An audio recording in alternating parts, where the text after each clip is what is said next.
আসসালামু আলাইকুম এভরিওয়ান। আশা করছি দেশ এবং দেশের বাইরে থেকে যারাই দেখছেন সবাই খুব ভালো আছেন।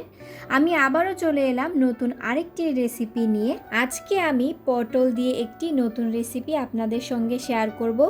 যারা পটল খেতে পছন্দ করেন না তারাও একদম আঙুল চেটে পুটে খেয়ে নেবে। আর যদি এইভাবে বানান এর স্বাদ একদম দুর্দান্ত হয়। তো চলুন বন্ধুরা দেখে নেওয়া যাক আজকের রেসিপিটি। বিসমিল্লাহ। পটলের সম্পূর্ণ নিরামিষ রেসিপিটি তৈরি করার জন্য আমি এখানে 5-6টি পটল নিয়ে নিয়েছি। আমি এখানে দেশি পটলটা ইউজ করছি। আর নিয়ে নিয়েছি 1 কাপ পরিমাণ মসুর ডাল।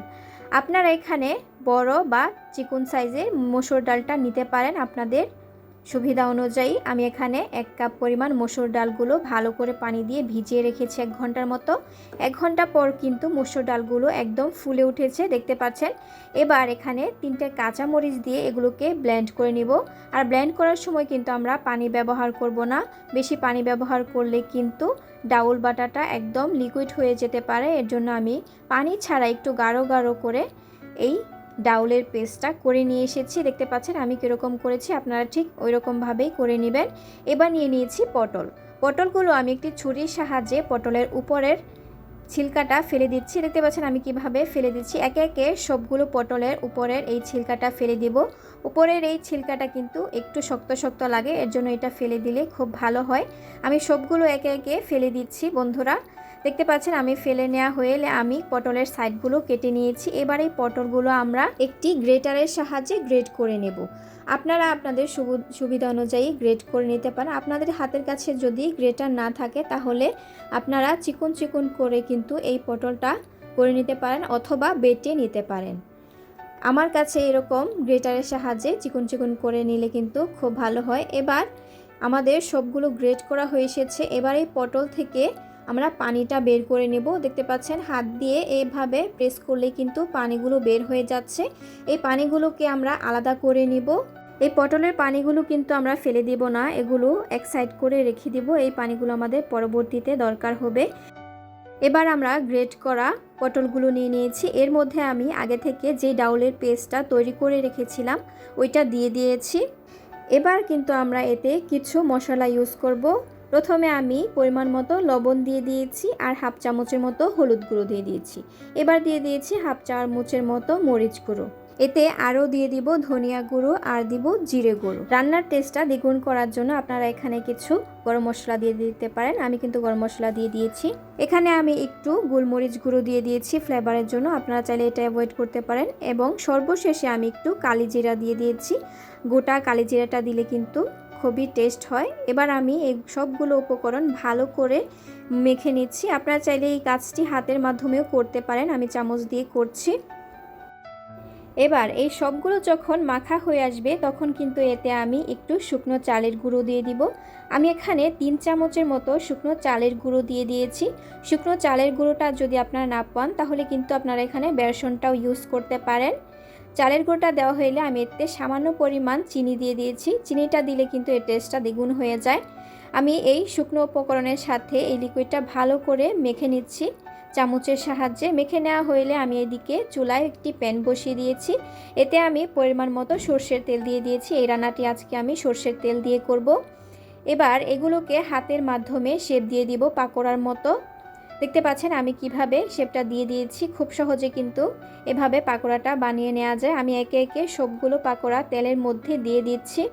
আপনারা চাইলে এই পাকোড়ার শেপটা একটু গোল গোল করে দিতে পারেন আপনাদের পছন্দ অনুযায়ী। এই পাকোড়াগুলো সবগুলো আমরা অল্প আঁচে ভেজে নিব। এগুলো ভাজার সময় আমরা কিন্তু অবশ্যই চুলার আঁচটা মিডিয়াম হাই হিটে করে নেব। মিডিয়াম লো হিটে করলে কিন্তু পাকোড়াগুলো একদম নরম হয়ে যাবে আর খুব সহজে পাকোড়াগুলো হবে না। আমি কিন্তু এক পাশটা উল্টে দিচ্ছি। দেখতে পাচ্ছেন যেগুলো আমি আগে দিয়ে দিয়েছি ওইগুলো কিন্তু অনেকটা লালচে হয়ে এসেছে। মোটামুটি একটু বাদামি কালার হয়ে আসলে কিন্তু আমরা পাকোড়াগুলো একটি একটি করে নামিয়ে নেব। আমাদের এই পটলের পাকোড়াটা কিন্তু একদম রেডি হয়ে এসেছে। আপনারা চাইলে এভাবে পাকোড়াও কিন্তু খেতে পারেন। এভাবে কিন্তু বাচ্চারা খুবই পছন্দ করে। আমার বাচ্চাদেরকে কিন্তু আমি এভাবে পাকোড়া করে দিয়েছিলাম, ওরা খুব পছন্দ করেছে। সবগুলো পাকোড়া কিন্তু আমরা ভেজে নিয়ে নিয়েছি। এবার একই তেলের মধ্যে আমি কিছু আলু গোটা গোটা করে কেটে নিয়েছি এবং আলুর মধ্যে সামান্য হলুদ গুঁড়ো দিয়ে আমি আলুগুলোকে ভেজে নিয়েছি। দেখতে পাচ্ছেন ভেজে কিন্তু আমি তুলে নিয়েছি। এবার একই তেলের মধ্যে আমি কিছু গোটা মশলা দিয়ে দিব। দিয়ে দিচ্ছি 2টি লং, 2টি এলাচ, একটু দারচিনি আর দিয়ে দিলাম 2টো শুকনো মরিচ। এতে আমি কিছু গোটা জিরে দিয়ে দিয়েছি। এবার এগুলোকে একটু ভেজে নিয়েছি। এতে আমি 1 চামচের মতো আদা, 1 চামচের মতো রসুন বাটা দিয়ে দিয়েছি। এবার তেলের মধ্যে একটু ভেজে নিব। এবার আমি কিন্তু এখানে 2টি টমেটো ব্লেন্ডারে পেস্ট করে নিয়েছি। এই টমেটো পেস্টটা দিয়ে দিলাম এই তেলের মধ্যে। টমেটো পেস্টটা দিয়ে কিন্তু তেলের মধ্যে একটু কষিয়ে নিব। আমরা রান্নাতে আজকে কোনো পেঁয়াজ ইউজ করব না, পেঁয়াজ ছাড়া কিন্তু আমরা রান্নাটা করে নিব। দেখতে পাচ্ছেন টমেটো পেস্টটা কিন্তু আমাদের একটু কষানো হয়ে এসেছে। এবার আমি এতে একটু মশলা ইউজ করলাম। দিয়ে দিলাম হলুদ গুঁড়ো, মরিচ গুঁড়ো আর দিয়ে দিলাম সামান্য পরিমাণ গরম মশলা। এবার এই মশলাগুলোকে ভালো করে আমি মিশিয়ে নিয়েছি। এবার এতে আমি কিন্তু আগে থেকে ভেজে রাখা আলুগুলো দিয়ে দিয়েছি। আলুগুলো দিয়ে আমি একটু ভালো করে কষিয়ে নেব। কষানোর জন্য আমরা এখানে পানি দিব না। আগে থেকে যেই আমরা পটলের পানিটা রেখে দিয়েছিলাম, ওই পটলের পানিটা দিয়ে কিন্তু আমরা আলুগুলো একটু সেদ্ধ করে নেব। আমি পটলের পানিগুলো দিয়ে দিয়েছি। দেখতে পাচ্ছেন বন্ধুরা, আমি কিন্তু একটি জিনিস স্কিপ করে গেছি। আমি কিন্তু অতি মূল্যবান জিনিসটা এখানে দেইনি, সেটি হলো লবণ। আমি এই মুহূর্তে কিন্তু লবণটা দিয়ে দিয়েছি। লবণটা দিয়ে আমি একটু ভালো করে নেড়েচেড়ে একটু মিশিয়ে নিয়েছি। এবার আমি এতে ঢাকনা লাগিয়ে দিব আলুগুলো মোটামুটি সেদ্ধ হওয়ার জন্য। আমাদের কিন্তু মশলাটা একদম কষানো হয়ে এসেছে এবং আলুগুলো সেদ্ধ হয়ে এসেছে। রান্নার এই পর্যায়ে কিন্তু আমি এখানে পানি ইউজ করব। আমি এখানে 3 কাপ পরিমাণ পানি ইউজ করছি। যেহেতু রান্নাটা একটু ঝোলঝোল হবে, এর জন্য কিন্তু আমি এখানে 3 কাপ পরিমাণ পানি দিয়ে দিয়েছি এবং আলুগুলোকে মশলার সাথে পানির সাথে ভালো করে মিশিয়ে নিয়েছি। এবার ঢাকনা লাগিয়ে দিব যতক্ষণ না পর্যন্ত এই পানিটা বলক উঠে আসে। আমাদের কিন্তু এই রেসিপিটি একটু ঝোলঝোল হবে। দেখতে পাচ্ছেন এখানে কিন্তু বলক উঠে গেছে 4-5 মিনিট জাল করার পর। এবার আমি এতে ভেজে রাখা পাকোড়াগুলো দিয়ে দিচ্ছি। পাকোড়াগুলো দিয়ে কিন্তু আমাদের আর ঢাকনা লাগাতে হবে না। আমরা এখানে 2 মিনিটের মতো রান্নাটি করে নিলে কিন্তু আমাদের রান্নাটি হয়ে যাবে। আর যদি বেশিক্ষণ রান্না করি তাহলে কিন্তু আমাদের পাকোড়াগুলো ভেঙে যেতে পারে। এই পাকোড়া কিন্তু অনেকটাই সফট হয়ে যায় রান্না করার পর। এর জন্য কিন্তু এটাকে আমরা বেশিক্ষণ রান্না করব না। 2-3 মিনিট কিন্তু হয়ে গেছে। আমাদের রান্নাটা কিন্তু একদম পারফেক্টলি তৈরি হয়ে গেছে। এবার আমি চুলাটা অফ করে দিব। চুলাটা অফ করে দিয়ে আমি এখানে কিছু ধনেপাতা কুচি দিয়ে দিয়েছি। এতে দিলে কিন্তু ফ্লেভারটা খুবই দারুণ আসে।